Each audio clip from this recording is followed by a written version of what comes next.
Hola, buenos días. El día de hoy mi grupo y yo vamos a hablar acerca de la Sociedad de Naciones y la ONU. Somos el grupo 6, que está conformado por Alison Aguirre, Alison Cabeza, Valeria Collanque, Anaís Huatuco y quien les habla, Fiorella Correa.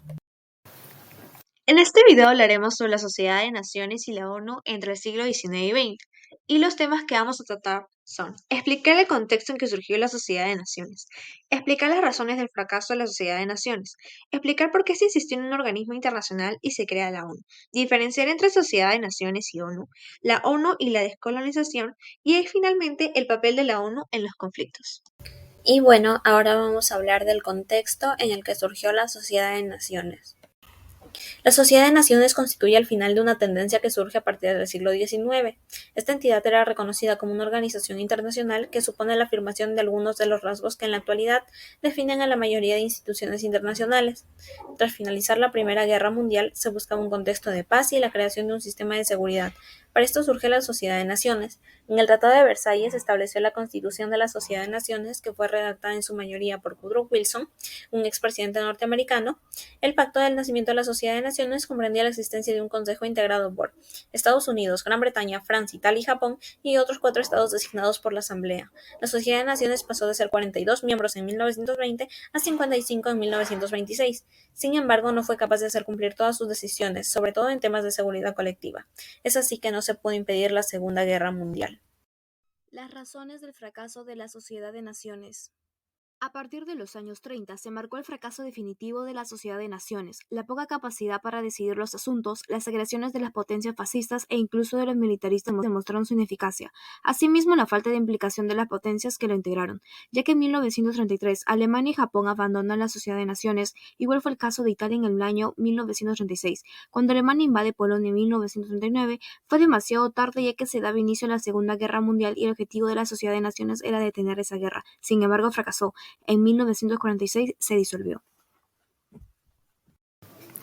Explicar por qué se insistió en un organismo internacional y se crea la ONU. Las Naciones Unidas son una organización que se creó tras la Segunda Guerra Mundial, ya que en varios países querían al fin poder tener paz. Es por ello que se decidieron en crear la ONU. Los fundadores creyeron que al poder iniciar esta organización, podían al fin poder prevenir nuevas guerras en un futuro. Es por eso la insistencia en la que ellos tuvieron por crearlo, con el fin de poder fomentar la amistad, la paz y la seguridad internacional, ayudando a las naciones para que puedan trabajar unidas. También así, al trabajar las Naciones Unidas, puede mejorar la vida de los pobres, acabando con el hambre, las enfermedades y el analfabetismo, fomentando el respeto de los derechos y la libertad de los demás, con el fin de que con el esfuerzo de estas naciones se puedan alcanzar los objetivos comunes y hacer del mundo un lugar mejor. Hablaremos sobre la ONU y la descolonización.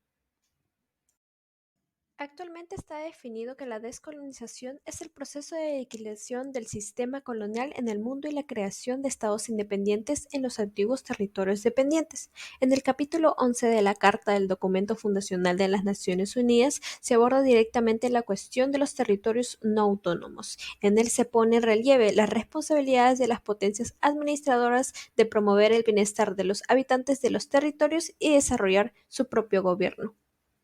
A partir de la década de 1960, se reforzó aún más el apoyo decidido de la Asamblea General a la descolonización. Se aprobaron una serie de resoluciones que tenían por objetivo ayudar a los territorios su libre determinación de acuerdo con sus circunstancias especiales. La primera de ellas fue la Resolución 1514. Es conocida como la Declaración sobre la Descolonización. También se determinaron las formas en las que se pueden utilizar los pueblos de estos territorios para lograr el gobierno propio.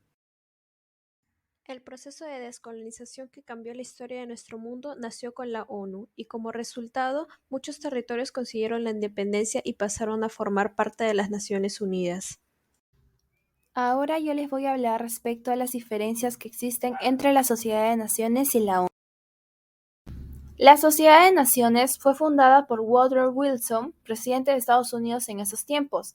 Fue fundada en el año 1919 con el Tratado de Versalles, para instaurar un nuevo orden internacional e impedir sucesos violentos que involucran a los países.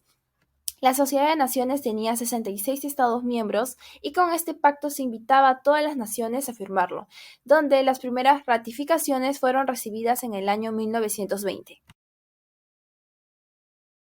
Sus objetivos eran garantizar la paz y seguridad y desarrollar la cooperación entre las naciones. Entre las características encontramos a de que era una sociedad de estados dirigidas por gobernantes. Su misión era evitar discusiones que involucren ambiciones e intereses nacionales que puedan provocar rivalidad en los países, y sus armas para evitar este tipo de situaciones era la opinión pública universal. La ONU fue fundada en el año 1945 en San Francisco en la Conferencia de Naciones Unidas, que duró 2 días, 25 y 26 de junio. Con la creación de esta se buscaba evitar otra guerra como la que se terminaba de vivir. Conformada actualmente por 51 Estados miembros, sus objetivos ahora son mantener la paz y seguridad internacional para prevenir amenazas y eliminar lo que perturbe la paz, fomentar relaciones de amistad que incluye paz, derechos e igualdad y la unión de las naciones. El papel de la ONU en los conflictos. Después de la devastación de la Segunda Guerra Mundial, las Naciones Unidas comenzaron a operar en 1945, con una prioridad: mantener la paz y la seguridad internacional. La Carta de las Naciones Unidas indica que las Naciones Unidas se establecieron para preservar a las generaciones venideras del flagelo de la guerra. Con este fin, la organización se esfuerza por prevenir el conflicto y llevar a las partes involucradas a un acuerdo. Para lograr la paz, no solo debemos crear las condiciones adecuadas para que anide, sino también mantenerla. Este año se ha visibilizado la grave situación entre Ucrania y Rusia, ya que se inició un conflicto que ha afectado a las personas que residen en estos dos países, obligándoles a huir de sus territorios. Es un conflicto que persiste hasta ahora, donde más de 50.000 millones de niños necesitan ayuda humanitaria y 2,2 millones de personas se han refugiado en otros países. La ONU propone como uno de sus objetivos mantener la paz y seguridad internacional, lo que en esta situación no se está respetando porque a través de sus conflictos se corrompe el estado de armonía. El secretario general de la ONU, Antonio Guterres, en una asamblea general, ha enviado un mensaje alto y claro donde dice: detengan las hostilidades en Ucrania ahora, silencien las armas ahora, abran la puerta al diálogo y la diplomacia ahora. Una de las causas por la cual fue creada la ONU fue precisamente para evitar guerras entre países. Por lo tanto, su participación en estos conflictos es de vital importancia.